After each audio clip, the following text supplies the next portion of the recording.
बड़ी खबर दिल्ली से है, जहां थोड़ी ही देर बाद बीजेपी केंद्रीय चुनाव समिति की बैठक होगी। बीजेपी मुख्यालय में यह बैठक होगी। एमपी, तेलंगाना, राजस्थान के टिकटों को लेकर इसमें चर्चा होगी। पीएम मोदी की अध्यक्षता में दिल्ली में केंद्रीय चुनाव समिति की बैठक होगी। बैठक में सीएम शिवराज भी शामिल होंगे। सीएम शिवराज इस बैठक में शामिल होने के लिए पहुंच भी चुके हैं। एमपी में बचे हुए प्रत्याशियों पर मुहर लगेगी। बैठक के बाद 5वीं लिस्ट जारी हो सकती है। तस्वीरें आपको दिखा रहे हैं बीजेपी के मुख्यालय पर। दिल्ली मुख्यालय में मुख्यमंत्री शिवराज सिंह चौहान पहुंच गए। साथ में उनके बीडी शर्मा भी नजर आ रहे हैं और साथ ही राज्य के प्रभारी भूपेंद्र यादव, केंद्रीय मंत्री, वो भी शामिल हैं। साथ में केंद्रीय मंत्री अश्विनी वैष्णव भी मौजूद हैं। तो यानी एमपी के दिग्गज बीजेपी की केंद्रीय चुनाव समिति की बैठक में पहुंच गए हैं और ये तस्वीरें हम दिखा रहे हैं आपको। बीजेपी की केंद्रीय चुनाव समिति की बैठक थोड़ी देर में होगी। तमाम दिग्गज पहुंच गए हैं। एमपी, तेलंगाना, राजस्थान की इसमें लिस्ट जारी हो सकती है। एमपी में बचे हुए प्रत्याशियों के नाम पर मुहर लगेगी।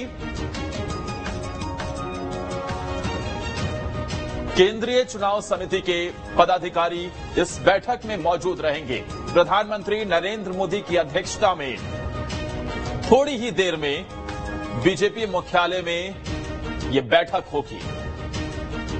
और इस बड़ी खबर पर ज्यादा जानकारी के साथ हमारे संवाददाता निशांत दिल्ली से फोनलाइन पर जुड़ गए हैं। निशांत, यह बैठक शुरू होने वाली है, क्या जानकारी फिलहाल मिल पा रही है? क्योंकि एमपी के दिग्गज तो इसमें पहुंच गए हैं। कितनी देर का और इंतजार, और क्या इस बैठक के बाद आ सकती है 5वीं लिस्ट?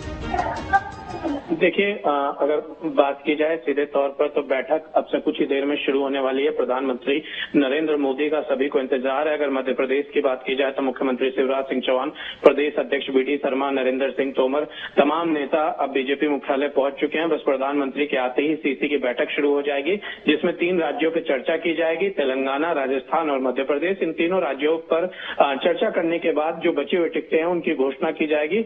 अगर मध्य प्रदेश की बात की जाए तो 94 सीटों पर टिकटों की घोषणा होनी है और इस बार कयास लगाए जा रहे हैं। कई सारे मंत्रियों के भी टिकट काटे जा सकते हैं, कई सारे विधायकों, सिटिंग एमएलए के भी टिकट काटे जा सकते हैं। यानी कि जो सूची कल जारी होगी वो बेहद चौंकाने वाली नजर आएगी।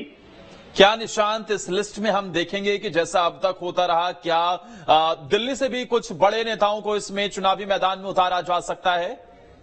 देखिए, दिल्ली से अगर बात की जाए तो केंद्रीय कैबिनेट में 3 जो नेता हैं उनको उतारा जा चुका है। हाँ। अब वीरेंद्र कुमार और ज्योतिराज सिंधिया 2 ऐसे नेता बच रहे हैं जो कि केंद्रीय कैबिनेट में हैं। तो ऐसे में देखने वाली बात यह होगी कि क्या उनको उनमें से किसी को पार्टी उतारती है। हालांकि जो भोपाल में कोर कमेटी की बैठक हुई थी उसमें ज्योतिराज सिंधिया ने चुनाव न लड़ने की इच्छा जताई थी और कहा था किसी कार्यकर्ता को मौका देना चाहिए। तो ऐसे में इंतजार करना होगा कि अब क्या स्थिति रहती है।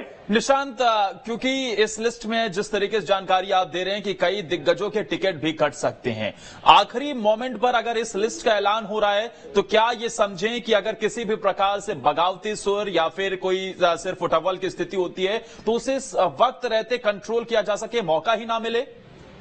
देखिए, इसके लिए बीजेपी आला कमान ने पहले से तैयारी की है और जो कोर कमेटी की बैठक हुई थी उसमें जो तमाम बड़े नेता थे उनको जिम्मेदारी दी गई है कि अगर टिकट वितरण के बाद कहीं भी बगावत होती है या कार्यकर्ता नाराज होते हैं तो उनको समझाना है। जो तमाम नेताओं के लोग हैं उनको समझाना है। किसी भी तरीके से पार्टी इस तरीके से बगावती सुर में नहीं फंसना चाहती है।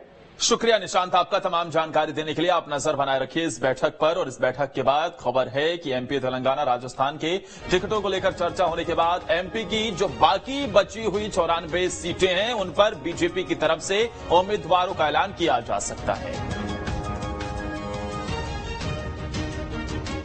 तो वहीं कांग्रेस की लिस्ट जारी होने